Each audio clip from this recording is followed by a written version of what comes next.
and welcome back to another Technique Tuesday video. Today we're going to be talking about how to sail fast and how to sail high. And I know said we're going to talk about why or when you should do that, but first we're going to talk about how to do it, and in the next video we're going to talk about when and why. And now first of all, I'm obviously not talking about sailing like this. No, I'm talking about sailing high like this, so sailing at a small angle towards the wind, sailing on a tight angle. But we could also learn something from this picture in an upcoming video, which is going to be about communication. So I have a funny story from France. I was there for the Melgis Europeans, and we had a Dutch guy in our team who we had quite a heated team, so it got quite emotional sometimes, and the people would start yelling a little bit, and then he always shouted "jonko," which means joint, which could be referring to something like that, and that was just to calm everyone down, just to remind everyone, just stay calm. It doesn't help to scream in the boat, it doesn't help to get angry, so jonko, that was our key word, our magic word to stay calm and focused on the water. So we can learn something from this, but don't say like that. Alright. So, to understand how to sail high or on a small angle, we need to understand how the sails work, and most of this video is going to be about how to point high. That's going to be, well, the main theme most of the time, and then in some special occasions you want to sail with speed, but then you just reverse the things you learned in this video. Alright, so first thing first, sails. How do they work? How do they turn the boat? So we need to understand that the sails want to turn the boat around where they're attached, around the mast and around the keel especially. And in this case, we have a tight mainsail and we have a flapping jib or front sail, whatever you have there. And now, which way is this going to turn? You can take a moment to guess. It's going to turn like this. It's going to turn upwind because the wind is pushing on the tight mainsail, which will push the stern back or down away from the wind, which will in turn turn the bow up towards the wind. Alright, now if we have the opposite situation, we have a tight jib and a flapping mainsail, what's going to happen? The opposite. But now I've only drawn one arrow because in this case the stern is not going to turn up, it's not going to turn that way, it's just the bow that is turning down away from the wind. We have no force pushing anything up. Alright. And next thing, we're going to talk about how the heeling turns the boat. So we have a few things we can turn the boat, and these are all very important, especially in the pre-starts in match racing. You need to be able to use your sails and your heeling to turn the boats and control the boat rather than just pulling on the rudder. Alright, so if we have the boat heeling towards ourselves, then the boat is going to turn away from us. It's going to turn away from the heeling, away from the wind, like this. Now this only applies if we have speed forwards. If we're standing still and let's say standing straight towards the wind, then it's going to turn the opposite direction because the mast top on this side is going to get some air, and then it's going to push the boat like this, right? And again, if we have the opposite scenario, it's going to turn away from the heeling again, it's going to turn up towards the wind if the boat is heeling away from us. Alright. And now, how to sail high. There are a few important things, and well, this seems very logical. You have to tighten your sails. Tighter sails, flatter sails means you can sail on a higher angle, right? Sure, to a certain extent. More heeling, maybe, again, to a certain extent. If you overdo it, it's gonna backfire. Less backstay, this also to some extent, and depending on the wind. Of course, if you have light winds, light air, then you're not going to have any backstay, so you're not going to really play with the backstay. But in stronger winds, we're going to have less backstay, and we're going to get into it and why that affects it. And more speed. This is counterintuitive, but we'll get a little bit into it in the end of the video. Not very much, but a little. Alright, tighter sails. Now, as I said, to some extent, to a certain extent, we can just pull them as tight as we can, then they're just gonna be too close, they're gonna stall, they're not gonna push the boat forwards, you're gonna slow down, you're gonna start drifting, and you're not gonna be sailing higher, you're gonna be slipping into other boats. Bad air. But here we have a neutral position. So we have both sails looking the same. We have the back leech pointing pretty much straight backwards, or maybe a little bit in towards the middle or the upper edge of the boat. But they look the same, they're not super tight, and the boat's flowing nicely. Alright, that's basically what we want it to be. We want it to look like this. And also a thing that we want to know, we want the sails usually in moderate winds, stronger winds.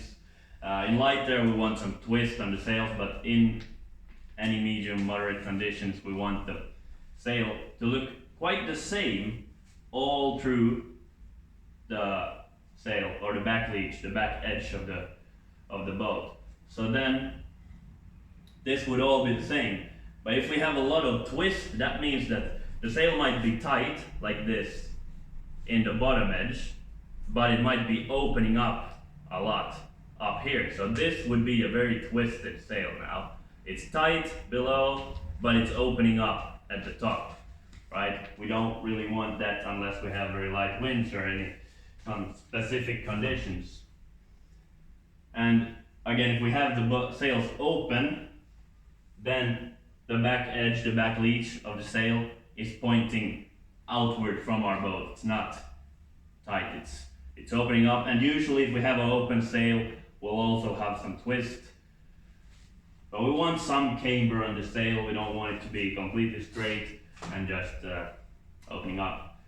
Again, the opposite would be a closed sail, and that's when we pull the sheets way too tight and they turn in like this. They get this nasty turn on the end, in the back leech, and that's gonna stop the air from flowing correctly across the sail, and we're gonna say the sails are stalling. So then it's just not gonna push us forwards as well as it should, and that's gonna kill our speed, kill our pointing power.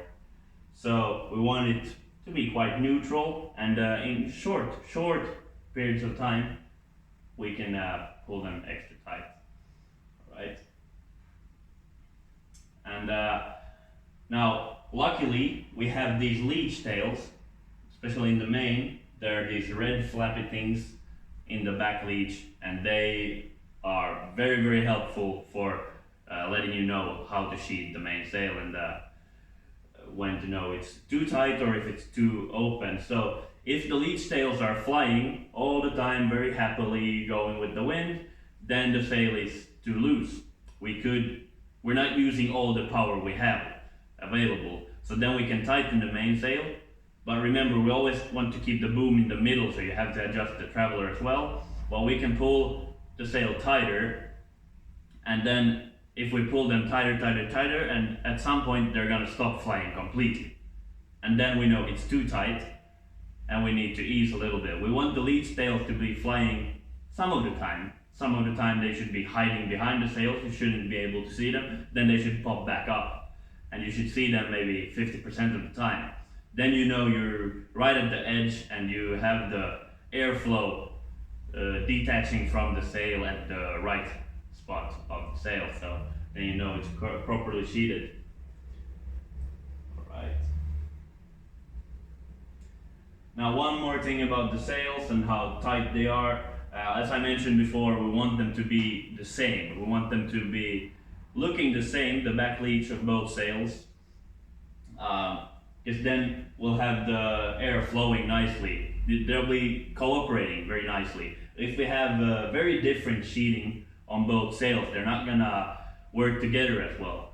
So we have something we call the slot, and that's the space between the jib or the genoa and the main sail.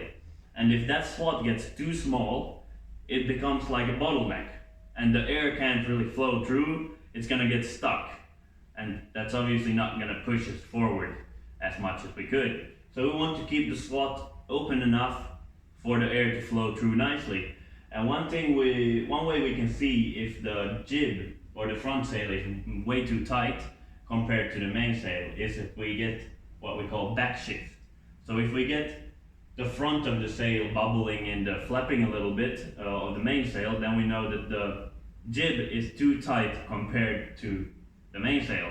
We either need to tighten the mainsail or ease the jib a little bit. You're gonna have to play around with this. With experience, you'll know what to do. Alright, and then the next point, we're gonna talk about heeling and how that affects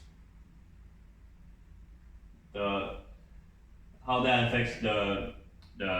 height or the angle you can sail at. So more heeling to a certain degree lets the boat slide up more because it wants to turn the boat up more. But if you overdo it, you're gonna have to pull the rudder too much to keep the boat going straight, and that's gonna slow it down. It's gonna start drifting more, because the more heeling we have, the less our keel is keeping the boat in place.